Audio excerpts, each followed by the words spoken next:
Hello everyone, welcome to Samta Education Trust. This is Neelam, your mentor for English, and today we are going to discuss sentence completion. So बात करें sentence completion की.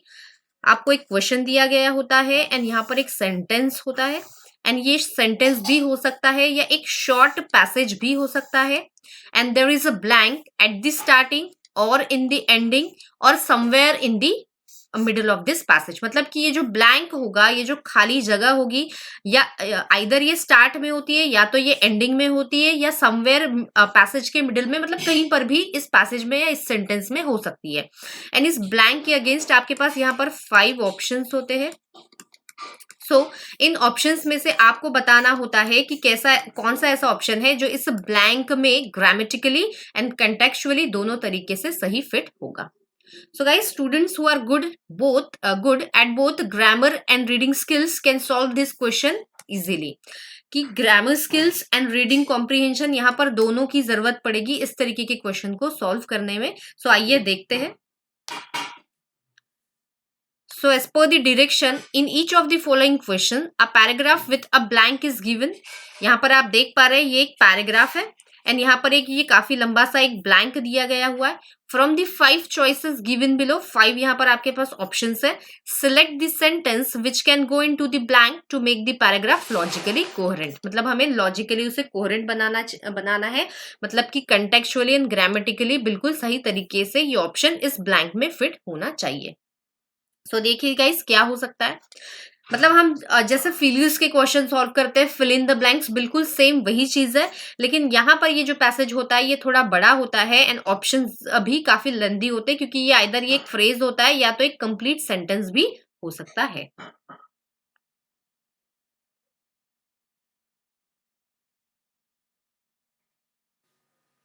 So let's check guys, देखते हैं इस sentence को. The role that income generation actually played in lowering poverty in India, यहाँ पर blank है dash. Economic growth had surged in 1980s and the late 1960s was when agricultural production quickened as the green revolution progressed. यहाँ पर बोला जा रहा है कि the role that income generation actually played in lowering poverty, मतलब poverty lower करने में जो इनकम जनरेशन का जो रोल था इन इंडिया, यहाँ बोला है डैश. यहाँ देखते हैं may be gauged from the facts that. Gauge का मतलब होता है किसी चीज को मेजर करना, कि ये जो भी इनकम जनरेशन का जो भी रोल था किसमें, पावर्टी कम करने में, उसे हम कैसे गॉज मतलब कैसे मेजर कर सकते हैं. मे बीन एंड मे के बाद बिन यहाँ पर बिल्कुल गलत है. ये ऑप्शन तो एलिमिनेट हो जाता है. यहाँ पर ये ग्रामेटिकली ही सेंटेंस करेक्ट नहीं है. मे बी गॉज बी के साथ यहाँ पर वर्ब का थर्ड फॉर्म आएगा, ये भी ग्रामेटिकली इनकरेक्ट है. मे बी गॉज्ड यहाँ पर सही है, may be gauged from the facts the. अब यहाँ पर देखते हैं may be gauged from the facts the economic growth that has. यहाँ पर इस द के वजह से कोई सेंस नहीं बन पा रहा है, ये सेंटेंस यहाँ पर कनेक्शन फॉर्म नहीं कर पा रहा है, ये भी यहाँ पर एलिमिनेट हो जाता है. यहाँ देखते हैं may B ghost from the facts, बिल्कुल सेम है इस सेंटेंस से, यहाँ पर दैट है and yes may be ghost from the facts that economic growth has surge. मतलब क्या है, इकोनॉमिक ग्रोथ सर्ज हो गई थी, बढ़ चुकी थी इन 1980s and let 1960s was when agricultural. यहाँ पर जो सही ऑप्शन होगा वो होगा ऑप्शन नंबर डी एंड यहाँ पर ये ऑप्शन भी एलिमिनेट हो जाता है. नेक्स्ट क्वेश्चन देखते हैं.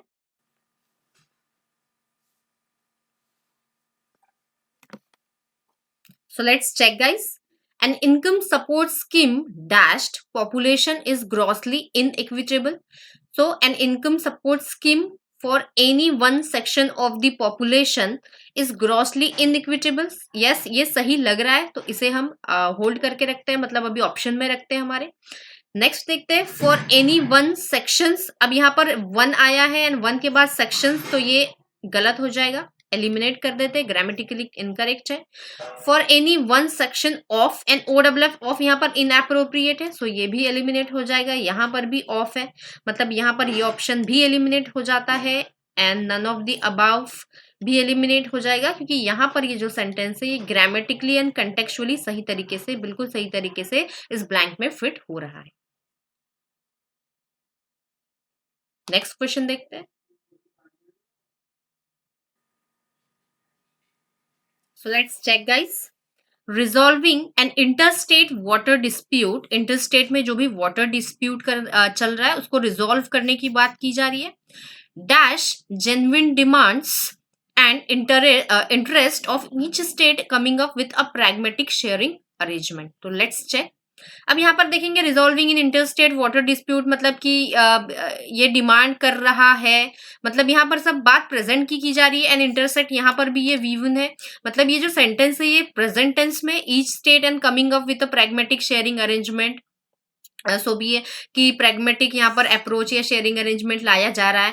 मतलब यहाँ पर सब कुछ प्रेजेंट में बात चल रही है। सो यहाँ पर ये were mainly for balance and यहाँ पर फॉर के बाद बैलेंस आता है। सो ग्रामेटिकली भी ये गलत है एंड ये पास्ट टेंस में। नेक्स्ट देखते हैं, is mainly about guiding the competing genuine demands, कि जो जेन्युइन डिमांड्स है उन्हें गाइड करना। अब हमें यहाँ पर नहीं समझ में आ रहा है तो इसे हम हमारे ऑप्शन में रखते हैं। नेक्स्ट देखते हैं, was mainly about balance the competing, was mainly about balance the competing genuine demands। यहाँ पर बैलेंस नहीं बैलेंसिंग होना चाहिए। सो यहाँ पर भी ये ग्रामेटिकली फिट नहीं हो रहा है। Next is mainly about balancing the competing genuine demands. So यहाँ पर यस हो सकता है क्योंकि इंटरस्टेट वाटर डिस्प्यूट चल रहा है यहाँ पर। सो बैलेंस करना होगा, गाइड तो करना यहाँ पर इनएप्रोप्रिएट लग रहा है। सो ये ऑप्शन यहाँ पर एलिमिनेट हो जाता है एंड सही ऑप्शन निकल के आएगा वो ऑप्शन नंबर डी एंड यहाँ पर ई ऑप्शन भी एलिमिनेट हो जाएगा। नेक्स्ट क्वेश्चन देखते हैं।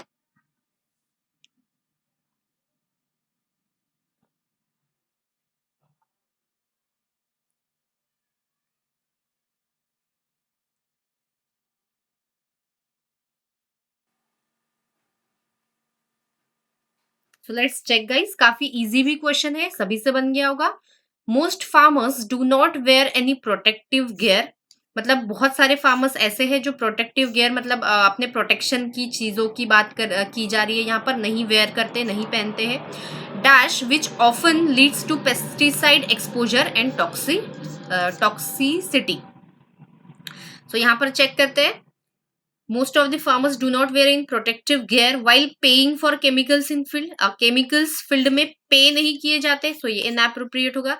while looking back मतलब पीछे देखना, सो ये भी inappropriate है। while selling for chemicals in the field में सेलिंग नहीं की जाती, सो ये भी inappropriate है। while singing inappropriate। while spraying chemicals in the field, yes, जब अपने फील्ड में जब अपनी खेत में जब केमिकल स्प्रे कर रहे होते हैं, सो बिल्कुल सही जाएगा ये ऑप्शन। नेक्स्ट क्वेश्चन देखते हैं। तो यहाँ पर ये पैसेज थोड़ा बड़ा है एंड इस तरीके के जो क्वेश्चंस होते हैं गाइज ये आपके मेंस एग्जाम में पूछे जाते हैं। आईबीपीएस पीओ या क्लर्क मेंस या एसबीआई पीओ सभी मेंस एग्जाम में अभी जो पैटर्न चल रहा है, सो इस तरीके के क्वेश्चंस काफी देखने को मिल रहे हैं। तो देखिए इसका सही आंसर क्या हो सकता है।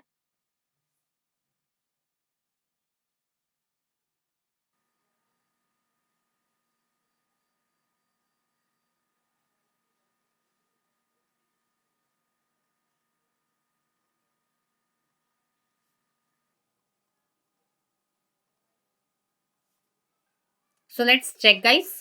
Vehicle owners can now buy stand alone annual own damage covers।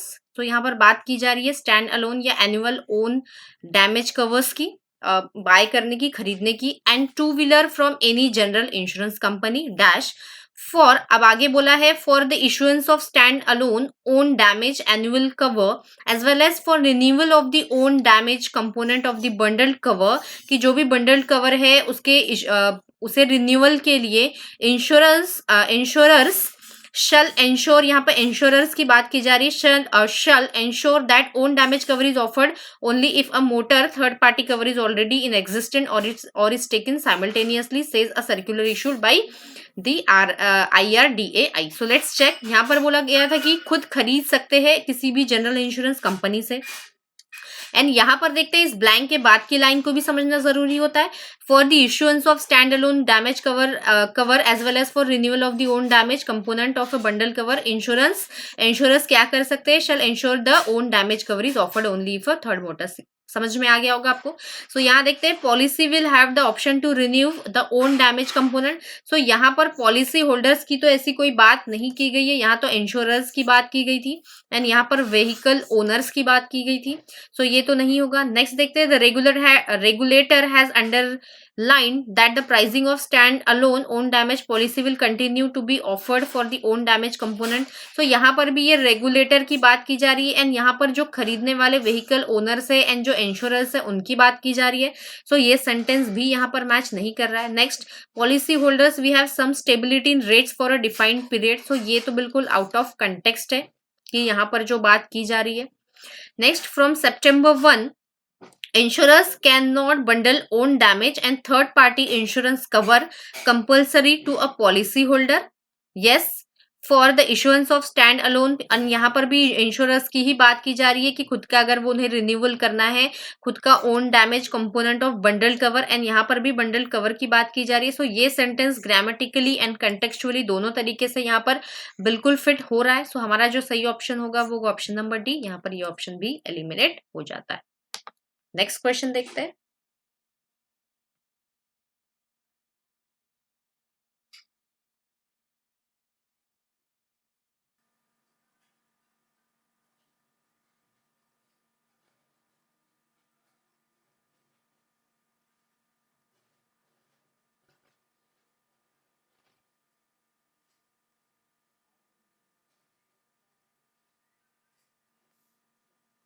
So let's check guys. यहां पर बात की जा रही है third party motor insurance is mandatory under the motor vehicle act in case of road accidents and fatalities there is no legal time limit on insurance claim, कि कोई time limit नहीं है इंश्योरेंस क्लेम की। फिर आगे बात की जा रही है डैश एंड यहाँ पर एक कॉमा दिखाई दे रहा है, यहाँ पर एक कॉमा है। इस कॉमा से भी हमें काफी कुछ मतलब समझने के लिए मिलता है, क्योंकि यहाँ हमने देखा कॉमा है मतलब यहाँ पर कोई चीज ऐसी होगी जो यहाँ पर इन वर्ड्स को कंप्लीट मतलब इस सेंटेंस को कंप्लीट करेगी एंड यहाँ पर फुल स्टॉप है मतलब कि ये सेंटेंस इनकम्प्लीट है एंड इस सेंटेंस को हमें कंप्लीट करना है। मतलब ऐसा सेंटेंस हमें फाइंड करना ऑप्शंस में से कि इस सेंटेंस को कंप्लीट करें ग्रामेटिकली एंड कंटेक्चुअली, कि जिस इस सेंटेंस में जो बात बोली जा रही है। अब हम देखते हैं यहाँ पर बोला गया था कि फैटलिटीज और एक्सीडेंट्स में कोई लीगल टाइम लिमिट नहीं होती। अब आगे देखते हैं policy holder should comprehensive and इस सेंटेंस के एंड से ही हमें समझ में आ जाएगा specially loss of damage due to fire theft. And यहाँ अगर देखा जाए पॉलिसी, अब यहाँ इसके एंड से तो नहीं समझ में आ रहा है। सो यहाँ पर स्टार्टिंग से ही देख लेते हैं policy holders should took at a comprehensive cover which take care of their own damage portion specially loss or damage due to fire की वजह से जो डैमेज हुआ है। सो यहाँ पर फायर नहीं, यहाँ पर तो बात की जा रही है व्हीकल की, तो ये एलिमिनेट हो जाता है। नेक्स्ट देखते हैं third party insurance only covers the damage done by one's insured vehicle to other vehicle और property and people and does not cover accidents comma theft or damage to one's own vehicle। yes ये जो sentence है ये grammatically and contextually सही तरीके से fit हो रहा है। नेक्स्ट सेंटेंस देखते हैं riders which are optional add on covers can save car owners from unnecessary and unnecessary की बात अननेसेसरी कॉमा है एंड देन थेफ्ट, तो यहाँ पर ये कोई सेंस नहीं बन रहा। इन जीरो और nil depreciation cover policy holders get full claim on the value parts of such as plastic item, यहाँ पर भी इसका कोई सेंस नहीं बन रहा क्योंकि कंटेक्चुअली ये सेंटेंस बिल्कुल यहाँ पर फिट नहीं हो रहा। यहाँ पर कुछ और बात की जा रही है एंड यहाँ पर कोई और बात की जा रही है, क्योंकि यहाँ पर road accidents and injuries and खुद के ओन व्हीकल के डैमेज की बात की जा रही है। सो हमारा जो सही ऑप्शन होगा वो होगा ऑप्शन नंबर बी एंड यहाँ पर ई ऑप्शन भी एलिमिनेट हो जाता है। नेक्स्ट क्वेश्चन देखते हैं।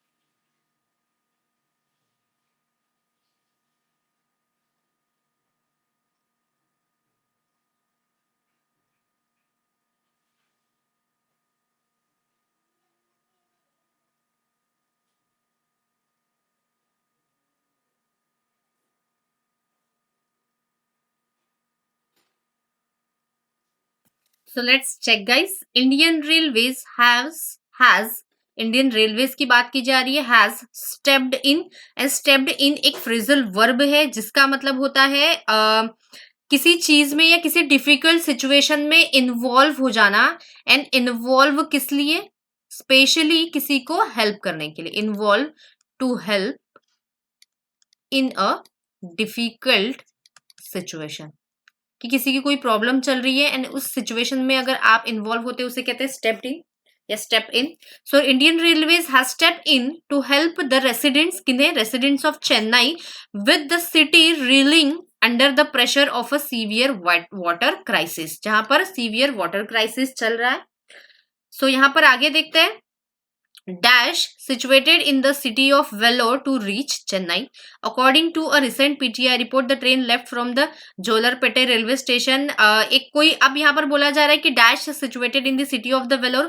So इस सेंटेंस को ही हमें यहाँ कंप्लीट करना है। यहाँ पर भी एक कॉमा दिखाई दे रहा है हमें। फिर आगे बात की जा रही है, according to the PTI report the train, कोई ट्रेन की बात की जा रही है, मतलब कि यहाँ पर रेलवे ने जो हेल्प करने की सोची है ये किसी ट्रेन के द्वारा किसी चीज को लाया जा रहा होगा, मतलब ट्रेन से ही हेल्प की जा रही है। सो कोई ट्रेन की बात की जा रही है यहाँ पर। Train left from Jolarpettai railway station at इतने बजे वो वहां से लेफ्ट हुई। And in the morning today the train in the bid to resident suffering due to severe water crisis reach the city of Chennai in afternoon. It reach the Villivakkam neighborhood of Chennai from where it was inaugurated by Tamil Nadu minister according to official who were quoted in the report। मतलब एक special train बनाई गई है या ये जो लोग हैं चेन्नई के रेसिडेंट्स हैं उन्हें हेल्प करने के लिए, क्योंकि वो सीवियर वाटर क्राइसिस को फेस कर रहे हैं। सो लेट्स चेक, यहाँ बोला जा रहा है Jolarpettai is situated 217 kilometre from Chennai and is in Vellore district of Tamil Nadu. It is a commuters railway hub. So इसकी बिल्कुल जरूरत नहीं है कि ये कहाँ पर सिचुएटेड है एंड कितना क्या है, क्योंकि यहाँ तो हेल्प करने की बात की जा रही है। ऐसी इंफॉर्मेशन की यहाँ पर हमें कोई भी जरूरत नहीं है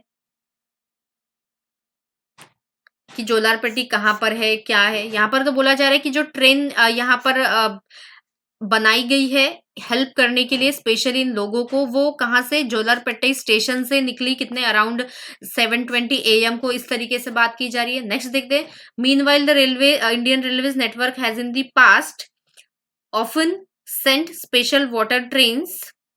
सो यहाँ पर meanwhile the railway network has in the past की बात की जा रही है यहाँ पर। ऑफन सेंट है स्पेशल ट्रेन की, हमेशा सेंट मतलब यहाँ भी पास्ट की करते थे, यहाँ करते थे की बात नहीं है, अभी प्रेजेंट की बात की जा रही है।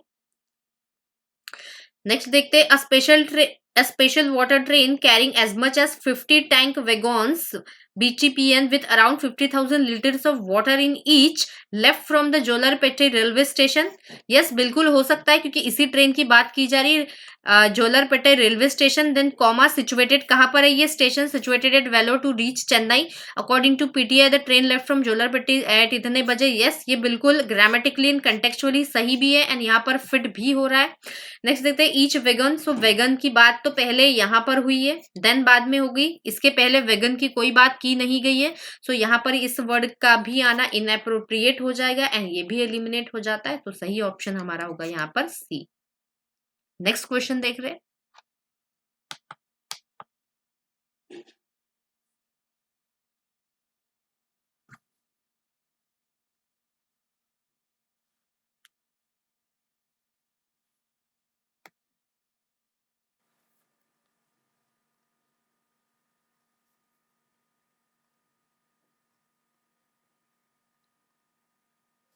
So let's check guys. While the sector has achieved much, कि सेक्टर ने काफी कुछ अचीव कर लिया है, many small holders have not been able to exploit the opportunities opening up to them। मतलब जो सेक्टर, जिस सेक्टर की यहाँ पर बात की जा रही है उसमें काफी कुछ हम अचीव कर चुके हैं, तरक्की कर चुके हैं, लेकिन फिर भी जो छोटे छोटे स्मॉल होल्डर्स है have not been able to exploit मतलब होता है मेक यूज ऑफ, मतलब किसी चीज को यूज कर पाना सही तरीके से। सो ये स्मॉल होल्डर सही तरीके से किसी चीज को नहीं, अपॉर्चुनिटीज को नहीं यूज कर पाए जो उनके पास आ रही है। फिर आगे बोला जा रहा है dash, in fact India faces the same triple challenge as other countries, कि अदर कंट्रीज जो ट्रिपल चैलेंज फेस कर रही है ये इंडिया भी मतलब फेस कर रही है एट द सेम टाइम। क्या चैलेंज है? Delivering safe and nutritious food to growing population की डिलीवरी मतलब सेफ और न्यूट्रिशियन फूड नहीं प्रोवाइड कर पा रही है पॉपुलेशन को at affordable prices, providing a livelihood for farmers and others in the food chain and overcoming severe resource and climatic pressure. So let's check. यहाँ पर फर्स्ट में क्या बोला जा रहा था कि सेक्टर ने काफी कुछ अचीव कर लिया है, लेकिन फिर भी स्मॉल जो होल्डर्स है ये उसे अच्छी तरीके से उनकी अपॉर्चुनिटीज जो उनके सामने आ रही है उन्हें यूज नहीं कर पा रहे हैं। सो आगे देखते हैं, क्योंकि यहाँ पर ही कॉमा है, इसी फर्स्ट सेंटेंस को ही हमें कंप्लीट करना है। आगे बोला जा रहा है agriculture policies in India have sought to ensure the wellbeing of both the farmers. बिल्कुल गलत बात। यहाँ पर इस बात को ये बिल्कुल भी कंटिन्यू नहीं कर पा रहा है, लिंक नहीं कर पा रहा है। Next, restriction stemming from agri marketing regulation. यहाँ पर एग्री मार्केटिंग एंड यहाँ पर ये सारी चीजें बिल्कुल बात नहीं की जा रही है। सो कंटेक्चुअली यहाँ पर ये सेंटेंस फिट नहीं हो रहा है।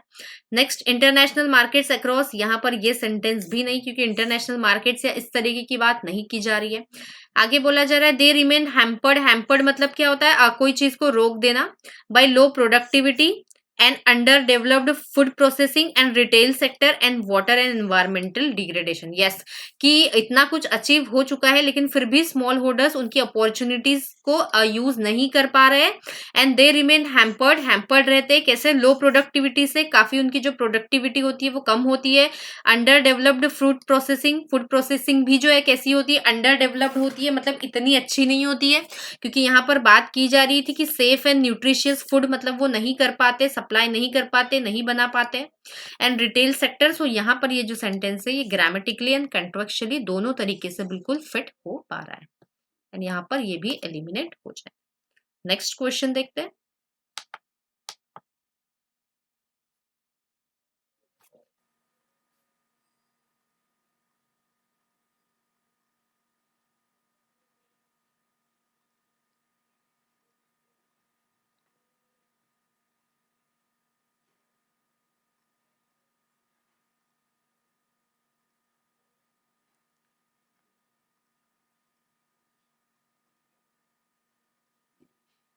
So let's check, guys. Ashok Gulati has recently written about farm policy developments. मतलब फार्म पॉलिसी डेवलपमेंट्स के बारे में उन्होंने लिखा है चाइना में। Drawing lessons for India and India के लिए भी उन्होंने कुछ लेसन्स ड्रॉ किए हैं, कुछ पॉइंट्स नोट डाउन किए। इस तरीके से बात की जा रही है। Policy reform experiences in the European union dash, मतलब इस सेंटेंस को ही हमें यहाँ पर कंप्लीट करना है कि पॉलिसी रिफॉर्म के जो एक्सपीरियंसेस है कहाँ पर? यूरोपियन यूनियन में dash, but consistent reduction of market regulation and border protection. किसके वजह से? Consistent reduction in market regulation and border protection की वजह से and the introduction of compensatory direct payments to the producers. So let's check, आगे भी देख लेते हैं। This payments were originally based on cultivated area और animal numbers but became increasingly dependent from production. इतने ही पैसे से हमें समझ में आ जाएगा कि यहाँ पर क्या होना चाहिए, क्योंकि बेसिकली हमें इस सेंटेंस को ही कंप्लीट करना है। सो देखते हैं, policy reform experiences in European Union might also provide useful insights. Useful हमें इंसाइट्स या डेटा प्रोवाइड कर सकता है। Yes, reforms to European Union's common agriculture policy since the early 1990s have involved a gradual but कैसा? Gradual but कैसा था? Consistent, मतलब हो तो रहा था धीरे धीरे बट कंसिस्टेंट था, कंटिन्यूअसली हमें मिल रहा था। Reduction of market regulation and border protection. Yes, ये सेंटेंस बिल्कुल सही जा रहा है ग्रामेटिकली एंड कंटेक्चुअली। आगे देखते हैं, policy reforms experiences in the European union independent of government intervention. अगर यहाँ पर कोई हेल्पिंग वर्ब आर होता या कुछ होता तो शायद सेंस बन पाता, लेकिन यहाँ कोई हेल्पिंग वर्ब नहीं है एंड इस सेंटेंस को कंप्लीट करने के लिए हमें इस सेंटेंस एंड इस सेंटेंस के बीच में हेल्पिंग वर्ब की भी जरूरत है। सो इसी बेस पे हम इसे रिजेक्ट कर देते हैं। नेक्स्ट देखते हैं, हैज आया है, सो शायद हो सकता है policy reform experiences in the European Union has also been made available to company structural adjustment, improper industry competitiveness. And यहाँ पर ये इंडस्ट्री कॉम्पिटिटिवनेस है, इसकी बिल्कुल भी बात नहीं की जा रही है।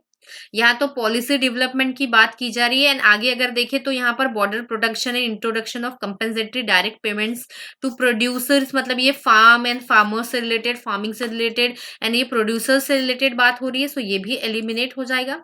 इन आगे देखते हैं, investment in agriculture research and innovation has increase dramatically in recent years, ये भी यहाँ पर कंटेक्चुअली, मतलब कि जो बात यहाँ पर बोली जा रही है उस बात को ये बिल्कुल भी कंटिन्यू नहीं कर रहा, सो ये भी एलिमिनेट हो जाता है, ऑप्शन ई भी। सो हमारा जो सही ऑप्शन निकल के आएगा वो option number A. Next question देखते हैं guys.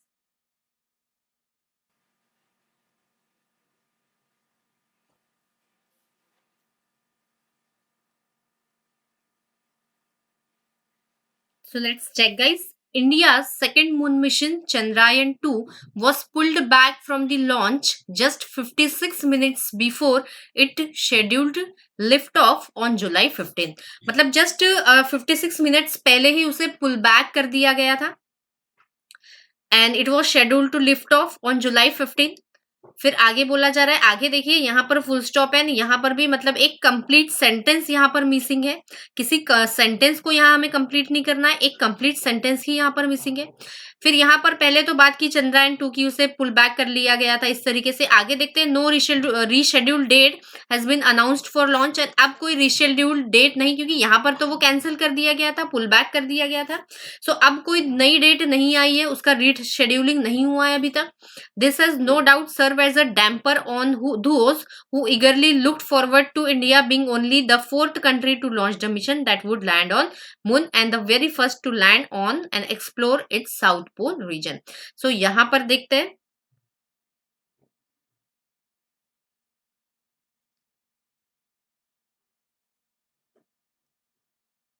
so guys first option अगर देखें, yet it was the best that the glitch was discovered before the launch. Rocket launches always have a nail biting finish. इस तरीके से बात की जा रही है कि अच्छा हुआ कि जो भी ग्लिच था उसमें वो जल्दी डिस्कवर हो गया, जो भी प्रॉब्लम था, इस तरीके से बात की जा रही है। Rocket launches always have a nail beating finish, तो देखते हैं इसको ऑप्शन में रखते हैं। नेक्स्ट बोला जा रहा है, even the GLSV even the slighter predecessor to GLSV, यहाँ पर इसकी कोई बात नहीं की जा रही है, बिकॉज यहाँ चंद्रयान-2 की बात की जा रही है, यहाँ पर भी चंद्रयान-2 के ही रीशेड्यूलिंग की बात की जा रही है, सो एलिमिनेट हो जाएगा। Next, this was owing to a technical glitch in GLSV mark 3, and इसकी यहाँ पर बिल्कुल बात नहीं की जा रही है।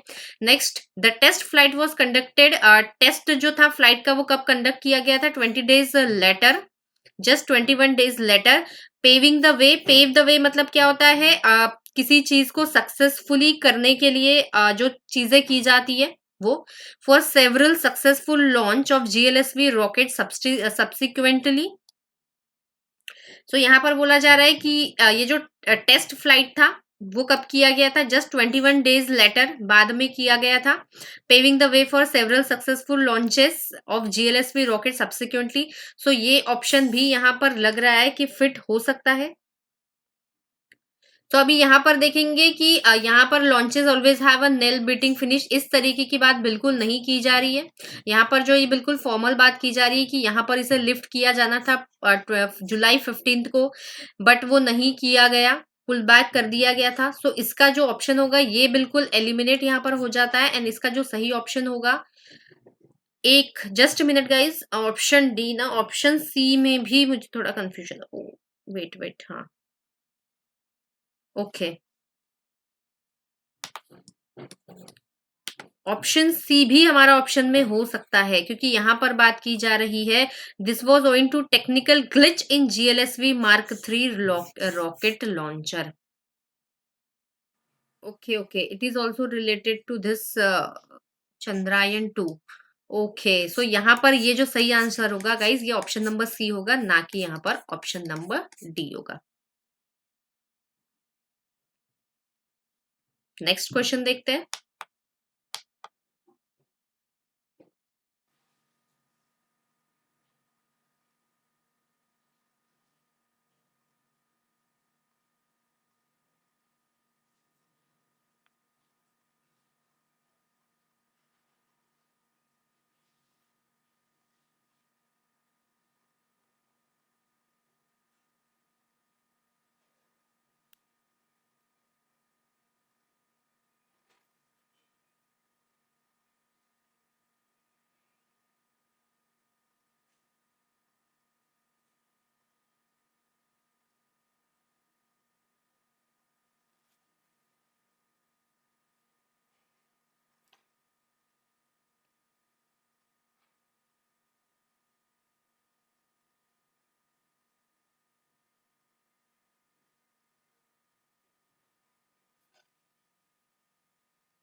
So let's check, guys. England the willow games birth place, जहां पर ये विलो गेम का बर्थ हुआ था, needed this tramp to resuscitate the sport. Resuscitate मतलब उसे कंटिन्यू रखना या उसे फिर से रिवाइव करना। वहां पर कोई चीज खत्म हो जाती है या कम होने लगती है तो उसे फिर से न्यू करना, रिफ्रेश करना, रिवाइव करना। द स्पोर्ट विच इज वेनिंग, वेनिंग मतलब क्या होता है? डिसअपियर हो जाना कहीं से, कोई चीज बिल्कुल अक्रॉस दी कंट्री, जो कंट्री से बिल्कुल डिसअपियर ही हो रहा है, मतलब कम हो रहा है। Dash and Asian immigrants while the youth root for football. A win of this scale should increase footballs at various training academies and grounds and the talent base will widen. For New Zealand the second consecutive loss at, इतना पढ़ने से ही हमें यहाँ समझ में आ जाएगा। एंड हमने देखा कि यहाँ पर ये सेंटेंस इनकम्प्लीट है, मतलब इस सेंटेंस को यहाँ पर हमें कंप्लीट करना है। So let's check. The Black Caps dished out outstanding fielding and in the face of. तो यहाँ पर ये कोई बात नहीं की जा रही है, उस गेम की बात की जा रही है, एंड यहाँ पर कुछ अलग बात की जा रही है। सो ये भी एलिमिनेट हो जाएगा। Then next, Williamson who excelled with the bat, bat की बात की जा रही है। एंड यहाँ देखना है an Asian immigrants while the youth root for the football. So यहाँ पर ये भी एलिमिनेट हो जाएगा, ये आउट ऑफ कंटेक्स्ट सेंटेंस है। Next, for a championship that featured skewed games and Asian immigrants wild youth, यहां पर ये भी कंटेक्चुअली फिट नहीं हो रहा है। नेक्स्ट देखते हैं, the game's followers belong to an older demographic space. Yes, कि जो ओल्डर डेमोग्राफिक स्पेस है वहां से बिलोंग करते हैं इस गेम के फॉलोवर। एंड यहाँ पर भी ये गेम की बात की जा रही है थी, तो ये बिल्कुल हो सकता है। N older demographic space and Asian immigrants, and इसके जो फॉलोअर्स है इस गेम के वो कौन है? ओल्डर डेमोग्राफिक से है एंड एशियन इमिग्रेंट्स है। वाइल द यूथ, एंड जो यूथ है अभी के जो लोग हैं इस जनरेशन के, वो किसके लिए होते हैं? रूट करते हैं फॉर फुटबॉल के लिए, मतलब उन्हें फुटबॉल खेलना पसंद होता है। सो यहाँ पर ये ऑप्शन बिल्कुल ग्रामेटिकली एंड कंटेक्चुअली सही तरीके से फिट हो रहा है गाइस। सो हमारा करेक्ट आंसर होगा ऑप्शन नंबर डी। यहाँ पर ऑप्शन नंबर ई भी एलिमिनेट हो जाता है। नेक्स्ट क्वेश्चन देखते हैं।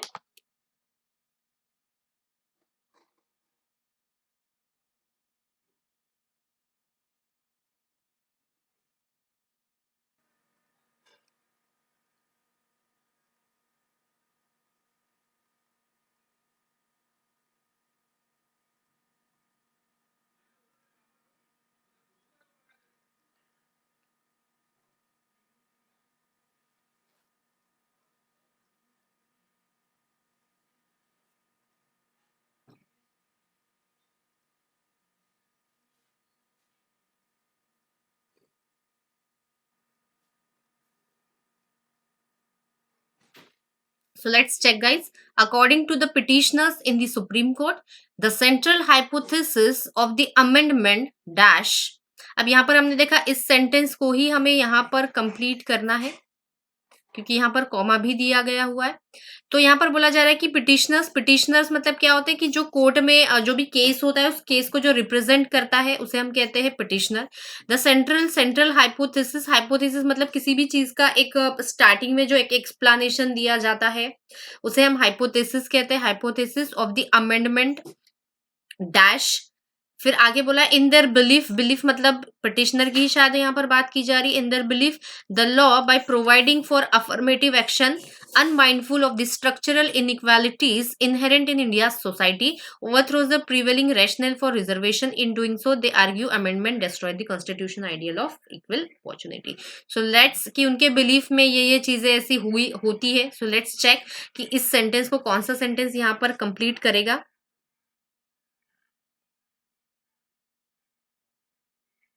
सो फर्स्ट सेंटेंस देखते हैं, सेंट्रल हाइपोथेसिस अमेंडमेंट वेयर, जहां पर reservation is predicted on individual economic status, की रिजर्वेशन कैसे प्रेडिक्ट किया जाता है? इंडिविजुअल के पर्सन के इकोनॉमिक स्टेटस पे। Violets the constitution basic structure, जो कि इस तरीके का ये जो रिजर्वेशन होता है based on individual economic status, ये क्या करता है? वायलेट करता है कॉन्स्टिट्यूशन के बेसिक स्ट्रक्चर को। सो ये तो बिल्कुल यहाँ पर कनेक्ट कर सकता है, बिकॉज यहाँ देखिए the central hypothesis of the amendment where मतलब उन्होंने बताया कि सेंट्रल जो अब जो की पॉइंट है या जो एक्सप्लेनेशन है दे रहे हैं वो उसमें बता रहे हैं कि जो रिजर्वेशन है ये इंडिविजुअल के इकोनॉमिक स्टेटस पर प्रेडिक्ट किया जाता है। सो ये सेंटेंस ग्रामेटिकली एंड कंटेक्चुअली बिल्कुल फिट हो रहा है। आगे देखते हैं, while the constitution demands equality it does not confine parliament to any singular vision। so यहाँ पर पार्लियामेंट की बात की जा रही है एंड ये जो सेंटेंस है कंटेक्चुअली नहीं फिट हो रहा है यहाँ पर। एंड यहाँ पर अगर देखेंगे कि द सेंट्रल हाइपोथेसिस मतलब सेंट्रल मतलब किसी भी केस के शुरुआत में जो एक्सप्लेनेशन दिया जाता है उसे हम हाइपोथेसिस कहते हैं, जो पॉइंट्स बताए जाते हैं या एक्सप्लेन किए जाते हैं। सो यहाँ पर ये वाइल से इसका कोई कनेक्शन भी नहीं होगा, सो ये एलिमिनेट हो जाता है। आगे बोला जा रहा है amendment holes history of the struggle for reservation, तो ये भी यहाँ कनेक्ट नहीं होगा। वेर प्रिविलेज्ड, यहाँ वेर है लेकिन यहाँ बोला जा रहा है hypothesis of the amendment where privilege caste has concern virtually every post available under the government. So यहाँ पर ये भी सेंटेंस कंटेक्चुअली बिल्कुल भी फिट नहीं हो रहा है, सो ये भी एलिमिनेट हो जाता है। सो सही ऑप्शन जो होगा वो होगा option number 1। So thank you very much guys, keep studying, keep rocking.